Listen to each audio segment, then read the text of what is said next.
You're listening to the Fighting Irish Faithful Show, the friendly side of Notre Dame football.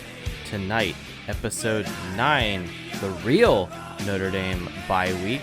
We explore your host's fandom, its history, and share in many memories of games with family and friends. So definitely on this one, you want to sit back, definitely want to relax, pour yourself a drink, and pull up a friend, pull up a family member, pull up the dog, pull up the cat, whatever.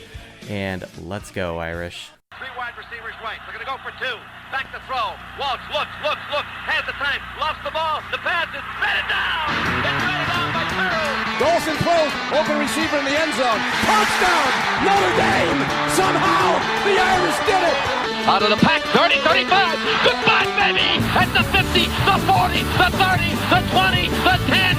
5-5 rocket touchdown, Irish. Zibikowski looking for a block. Touch to the right to the 40. Gets a block, gets to the 45, 50. Up to the 45, 40, 30. One man to beat. 20, 15, 10. He's done to the 5. Touchdown, Irish. What is going on, Fighting Irish Faithful? Welcome to episode 9. I'm back, and during this bye week, the real bye week, last week was kind of an unexpected coronavirus induced bye week. But now the team is practicing again, it looks like, and we're coming out of corona recovery. Prayers and peace to everyone who is recovering, and thanks be to God for the doctors and all the support the team is getting as they pull through this. In order to help you, the audience, pull through the lulls and the doldrums of the bye week, and the weather's actually getting colder here in the Midwest, figured I'd do something to warm your heart a little bit and to put a smile on your face or just make you laugh. And this episode is really dedicated to my personal family and friends who have experienced Notre Dame with me. But without getting too mushy and gushy and sappy yet, this week's whiskey, we're going to do something very special. It is a Lafroig Cure d'As, which is Gaelic for friendship. So it's very peaty. Doc and I, there was a period where we lived in the UK, and we spent some time on the island of Islay, and we visited the Lafroig distillery, did their water to whiskey tour, and it was one of the most memorable experiences in our marriage, in our lives, and it stayed with us. So special dram tonight of Lafroig Cure d'As, because we're going to talk about my fandom and what makes Notre Dame special to me. I am a Roman Catholic, cradle Catholic. I attended Catholic school from first grade all the way through grad school. That includes high school and undergraduate college. I have two uncles on my mom's side who are both head football coaches in high school and in junior college. And their father, my grandfather, Lou, he loved football. He would go to their games when they were, of course, young. And then my uncles, while they were coaching, my grandfather would be in the stands. And he, of course, loved Notre Dame football. And I remember as a child going to high school football games since the age of 4. And my parents would go to support my uncle and his team wherever he was coaching at the time, and we would go. Eventually, I am the youngest of 3, so eventually my brothers, they got into high school and they started playing football, and then of course it was my turn to play. So I had experienced high school football for probably about 14 years in a row every Friday. And it was very weird when I got to college and was an undergrad, and I didn't get a football scholarship or anything like that. And so I'm in the dorm in the fall, and it's Friday, and I'm like, I feel like I should be at a football game or something. And that was a unique transition for me. But through my childhood, Notre Dame football was there. I have two older cousins, one on my dad's side and one on my mother's side, who both attended the university, and one of them played football. Notre Dame football was always there. I have very brief memories of '88, the likes of Tony Rice, Rahib Ismail, the Rocket, one of my favorite players of all time, Ricky Waters and Ron Paulus, that definitely I do have vivid memories of those players, of those athletes. So I do also briefly remember the 93 loss to Boston College. It probably is one of my reasons why I don't like the backup college there over in Boston. Other than being a spectator, my first game ever was in 1994. That was the Notre Dame USC game at the end of the year, a 17-17 tie. And my same cousin who attended Notre Dame, not the football player, but the other one, her family, her grandfather actually on her side, he had a successful business.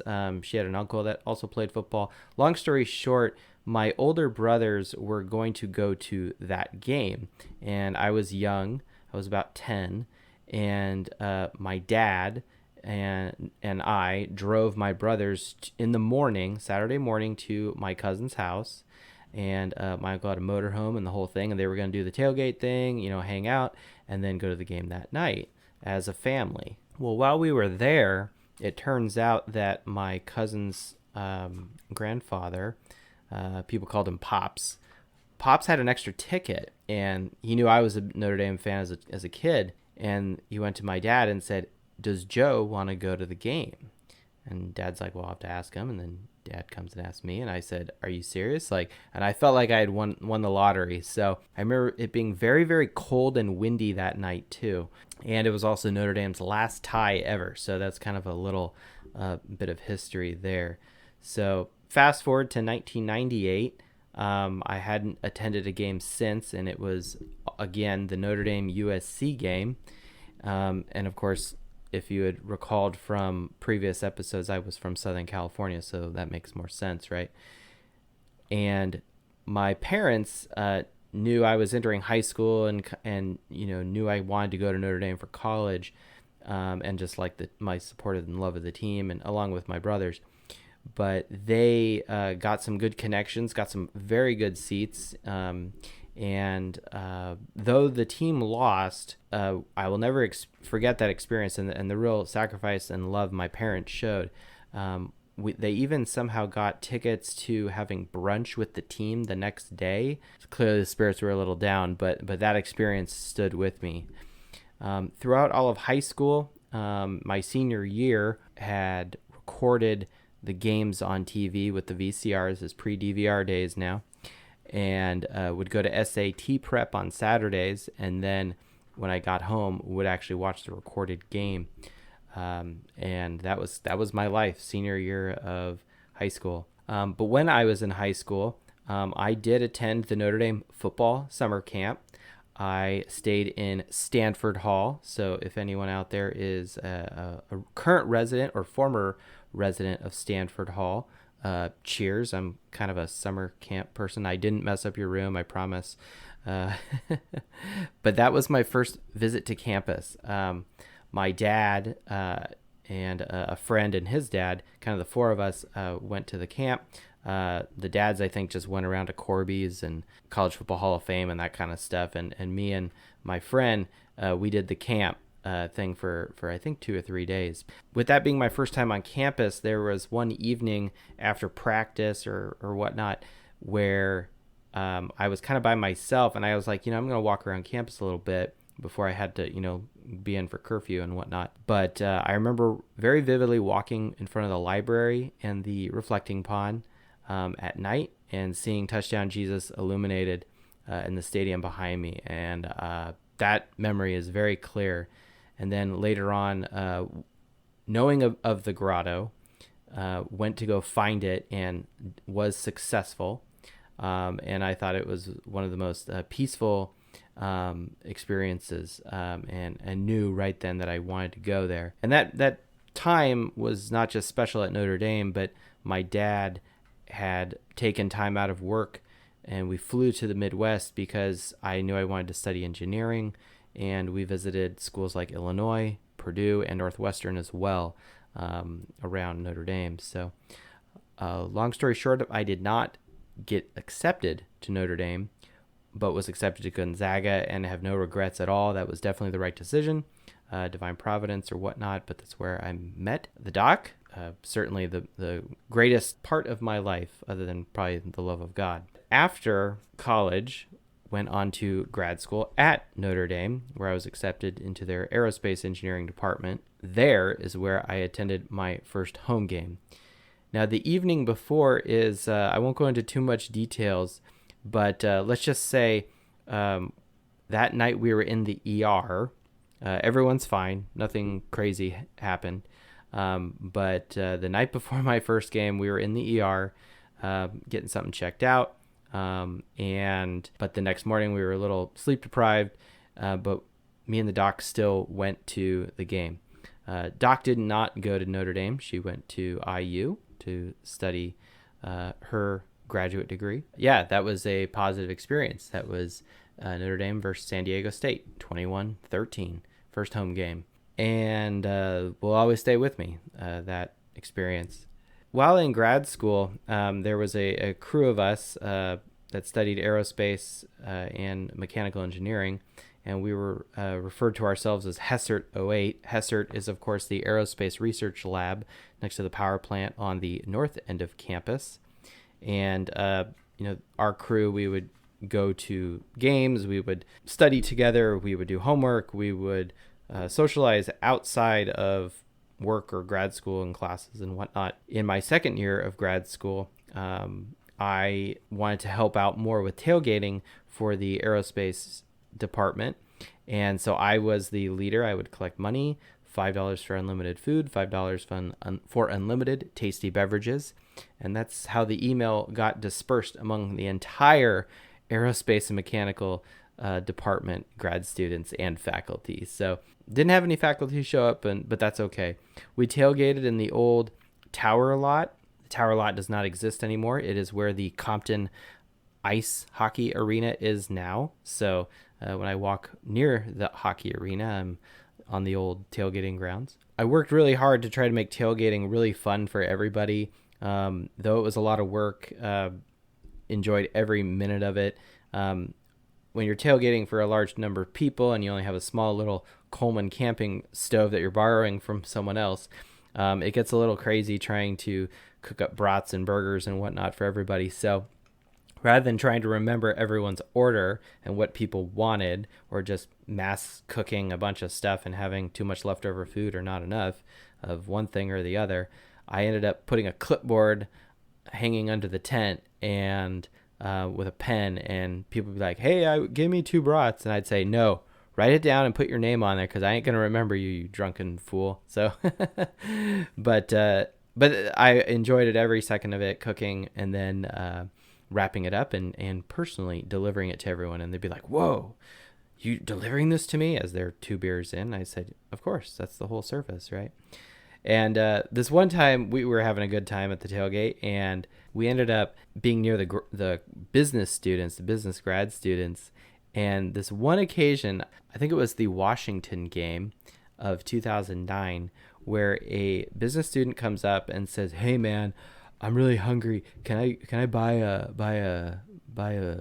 burger or something? And I said, sure, $5, unlimited food. And he's like, what? I'm like, yeah, and $5 more and you get unlimited beer. And he's like, are you serious? And I think he gave me a hug. The guy was probably already 2 sheets to the wind, but that's okay. There's a lot of people there. He would have been fine. So, hey, all that money went to the aerospace department and funding future tailgates. So towards the end of the year, we had a little bit of extra cash. So ended up, getting creative and buying things like bacon and Baileys and some Jack Daniels or stuff like that. A few other memorable experiences. If you have never ever had the drink night train, never buy it. It's terrible, but someone went to probably a very legit liquor store, I'll say, in the South Bend area to buy it. It's referred to as bum wine. It is high alcohol content, and it's not good at all. It's terrible, but there is a Guns N' Roses song about it, or maybe it's coincident. I don't know. But basically, we standing in a circle, and who can chug this the longest? And yeah, who has not played that game, right, in college? But one story I have to tell with everybody is the very famous intervention can story. The Boston College game, it was very cold. It started to snow, right? We were having a good old time. Now, intervention can comes from a recent episode of It's Always Sunny in Philadelphia that week. And that's an episode where the crew is drinking boxed wine, like Franzia or something, out of a Diet Coke can. And everyone's doing it, and they're walking around town and going to see therapists and having an intervention for Frank, Danny DeVito's character, because he's going off the rails and etc. Right? Okay, so during the tailgate, we had the brilliant idea of doing the same thing, but not with boxed wine and Diet Coke cans, but with Jack Daniels and Bud Light cans. So sneaky are we. But this led to a very joyful time at the tailgate, to which one of our friends, Dan, I'm calling you out from Hester to 08. I think you have a couple kids now too, but hey, they're going to find out the story anyway. There's a guy, and anyone who's ever tailgated at Notre Dame or near campus knows there's always people coming around selling stuff, peddling, whatever it is. And most of it is for good causes, right? For kids, for vets, for old people, autistics, whatever. It's all good. And that's fine. Hey, there's a lot of cash and people not making good decisions at Notre Dame tailgates. So, but anyway, this one guy's going around selling t-shirts, and I said no thank you. But my friend Dan, who's been intervention canning for a while, he buys this shirt, and it says Boston College, welcome to town, and on it is a ginormous middle finger. And he buys one, and he wears it the rest of the tailgate and into the stadium. And I am shocked that the ushers let him in. But that's not where the story gets good. As students, we go into the stadium, and we're in the kind of right before you go up the tunnel and into the stadium, there's the concessions and the restrooms and that whole kind of area inside in the concourse. And Dan reaches into his coat pocket, his snow jacket, right, because it's snowing, and he pulls out a Bud Light. This is before there were metal detectors, right? And he pulls out a Bud Light, cracks it open, and starts drinking it. And I'm like, Dan, put that down. Dan, put that down. Dude, they're going to see you. Wait till we get to our seat. And then out of the corner of my eye, I see one of the ushers over by the tunnel, and he sees Dan with his beer, and he starts like swimming through grad students and other seniors and whatnot to get to us. And I'm like, all right, buddy, I warned you, you're on your own. And I'm like, I ain't going down for you or nobody. I don't care if I'm intoxicated too, but I am not going down for you. And so I go, and he gets carted off to the little jail that's at Notre Dame. He ends up getting kicked out of the stadium, and so forth. So that's the intervention can story. But anyway, after graduating from Notre Dame in 2010, I got married, and also that is when Charlie Weiss was fired and Brian Kelly was hired. So that definitely was a firm change in my Notre Dame fandom. No longer a student, now an adult, a married man, and we got this new coach named Brian Kelly. So since then, I have been to 8 games, and all of them have been with the doc, and there's only been 3 of them that it's just been her and I. Michigan State of 2011, UMass of 2015, which was a solid 62-27 ass kicking, and then USC last year. Every other game, the remaining 5, we have gone with family or friends. Tulsa, that was with my folks. I'm sorry, Mom and Dad. We went to the Pittsburgh 3 overtime insanity with my folks as well. In 2012, that was probably one of the most memorable experiences I've ever had at Notre Dame Stadium. I can't believe we won, and we did. I watch replays of that, and I freak out still. Purdue with my brother and his wife and my cousin Steve. Nevada in 2016, right before the 2016 season really went off the deep end. And then, of course, Virginia Tech last year with my friends Ross and Lauren and the doc. And that is where we gave birth to the Tailgater. Go back to previous episodes for or my Twitter history for information on the history of the Tailgater drink. But there's also another funny story, because we were tailgating after 10 years of not doing it since being a grad student. Partied pretty good. And as we're going to the stadium, I outside of work and just in general, I usually have a knife on me, a pocket knife. Comes in handy when you need to open up a box, or it's a tool. There it is. And obviously, clearly, knives are not permitted in the stadium, and respect that. Got no problem with that. But I had forgotten, because it's always on my pocket, on my jeans or whatnot. And so we get to the stadium, and I see the metal detectors, and it clicks like, oh my gosh, you still have your knife in your pocket. And it's a really nice knife. It's very expensive. It was over $100 when I bought it, and like crap. And it's of course way too far away from where we parked, over by the Eddy Street Commons or wherever the hell we were on the other side of Angela. But so I'm like, all right, quick thinking, and I end up going outside of the jack, one of those flower beds, and I dig a hole about 3 or 4 inches deep, put the knife in the ground, and cover it with dirt. And of course, there's all these people around us. And then my friend Lauren, she's like, we need to put a marker down. And she finds like a leaf or a stick or something, and like puts it there so we can find it again after the game.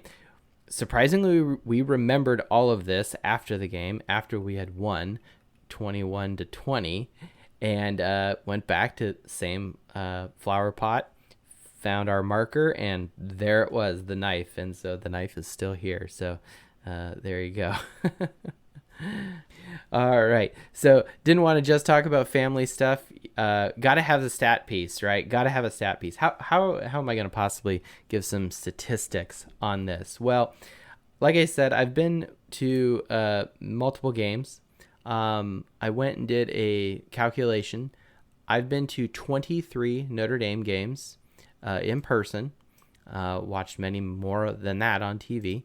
And my win-loss tie record is 15 wins, 7 losses, and 1 tie over my entire lifetime, for a winning percentage of 65%. Now, I also did my immediate family, who I've been to games with. My 2 brothers, they have been to 3 and 4 games with me, respectively. I think my eldest brother has been to 1 or 2 more. But my eldest brother has a record of 1 win, 1 loss, and 1 tie, unfortunately. Those loss and ties were USC in 94 and in 98. And then my other brother, Michael has been to 4 games, has a record of 2 wins, 1 loss, and 1 tie. That 1 loss and 1 tie is also shared with my eldest brother. But he also went to the Purdue game in 2014. In 2009, both my brothers were able to attend the Washington game with me. That was really cool. I was a grad student, and they both flew into Chicago, and I drove from South Bend to Chicago, picked them up, brought them back to Notre Dame. I think it was both of their first experiences at Notre Dame, definitely at a game at Notre Dame Stadium. Don't know about visiting. Possibly, I'm not sure. I'll let them comment on Twitter below.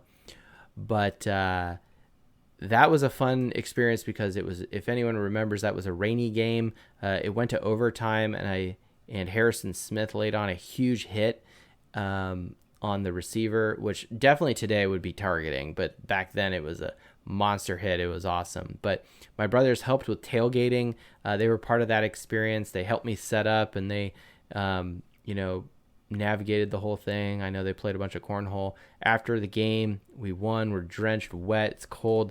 We went to Wings Etc. out in Mishawaka. It's a really good time. I really have a fond memory of that game. Next are my folks. My mom has a record of 3 wins and 2 losses. And my mom has always been, and she's been at some good games. Definitely that Pittsburgh game in 2012, Nevada game of 2009, a 35-0 shutout. My mom always said that she, didn't want to go to the game, or she had this false notion that she's bad luck to Notre Dame. Mom, I'm not sure where you're getting that, but you have a win percentage of 60%, which is higher than Bob Davie, higher than Tyrone Willingham, and it's higher than Charlie Weiss. So, Mom, your win percentage is better than those 3 coaches. So definitely feel better about yourself there. There's my dad. He is a 3-3 record, so he's 50%. And he's been to one more game than my mom. He was at the Pittsburgh game in 2008 with me. But the doc has the best record by far of 11 wins and 2 losses total for her entire Notre Dame experience. A win percentage of .846. So she is the Nick Saban of the family as far as Notre Dame win percentages go. Is very, very good. In addition to just my family's win percentage at Notre Dame, I also looked at what the score is and scoring margin. We'll start at the bottom. Steven, I'm sorry, with your win percentage of .333, repeating, of course. The average game is 18-19 in a Notre Dame loss by 1 point. I'm sorry. My brother Michael, your average score is 21-18, a win by a field goal. So there you go. Dad, your win percentage, of course, 50%. You have a margin of victory of 9 points with Notre Dame winning 27-18. Mom, little different, but wider margin. Notre Dame 26, the opponent 14. But Doc, you are kicking ass and taking names. Notre Dame average score 32-19, an average margin of 13 points. So good on you there. So there's this week's stat piece. But I haven't given my toast yet, and I'm saving that for now. The toast goes out to my dad this week. My dad works very, very hard and has sacrificed a lot in his life for our family. He has a successful real estate career right now. Very proud of him. But I have many memories that are very unique to just me and my dad. Anything from him throwing the football in the front yard, making me do routes while I was a receiver in high school and just helping me practice and stay loose and work on my hands. He would stay up late when I was in school and back in the day, high school and grade school, helping me write papers or doing a school project, putting a diorama together, on a science project board, what have you. He would attend my football games. He would attend my track meets. I mentioned that we went on a college tour in the Midwest. It is for that reason why I can't ever hear Jimi Hendrix and not think of my dad. I think we listened to a Jimi Hendrix album multiple times while driving through Illinois. We also did a couple in California and at, of course, Gonzaga University. He attended the Notre Dame football camp with me, and we have both driven cross country twice. Once to help move me out to Notre Dame from California. And then more recently, there was a death in the family, and we were with my in-laws. And so my wife had to stay with her family. But I was going to originally, the doc and I were going to drive back to Indiana together with a U-Haul with a bunch of furniture and things that were being given to us. And my dad just said, I will go with you. And me and my dad, he dropped everything that he had to do, and he drove with me cross country so the doc could be with her family in their moment of grieving. So that was a very, very loving thing he did there. But a very memorable moment I have is the Notre Dame Pitt game of 2008. That was the 4 overtime game that unfortunately ended in a 33-36 loss to the Pitt Panthers. But that with the sprinkler game, other than the sprinklers, I really don't remember the game itself. All I can really remember though is that time with my dad, from getting a hot dog and a Coke to just sitting there and us chatting, to us rushing out of the stadium to try to get to Mass, where of course we get stuck behind the altar. And then that evening we ended up driving halfway to Pittsburgh to be with family. So I don't remember the game itself. I only remember time with my dad. So getting a little sappy, but Dad, I love you. This episode is definitely dedicated to you, but also all my family and friends. Notre Dame football is very special to me, but it would not be special without these people I have just mentioned and these memories I've just shared with all of you. We can recognize that, this is what Notre Dame football is about. This is the Notre Dame family. We are always better together, and it's always better to share the joys and the sorrows of Notre Dame football, and sometimes the anger, but it's better together with others. The opening song tonight, my immediate family should definitely recognize that and laugh. That opening song, and it's from a comedy movie. Partly why I do this podcast is to interact with fans and just kind of have that experience, and that experience is not selfish. It is a very outward experience for me personally. So if that's tailgating, if that's doing the cheers in the stadium, if that's seeing someone in the grocery store or across a parking lot wearing a Notre Dame ball cap, you shout out "Go Irish" to that person, right? That's why you do this. We are the Notre Dame family. We are ND, all right? And that is why we are all the Fighting Irish faithful. So that's all I got for y'all tonight. Very, very low-key this week. Not at all heavy on the current team, but wanted to share those experiences with you during this bye week.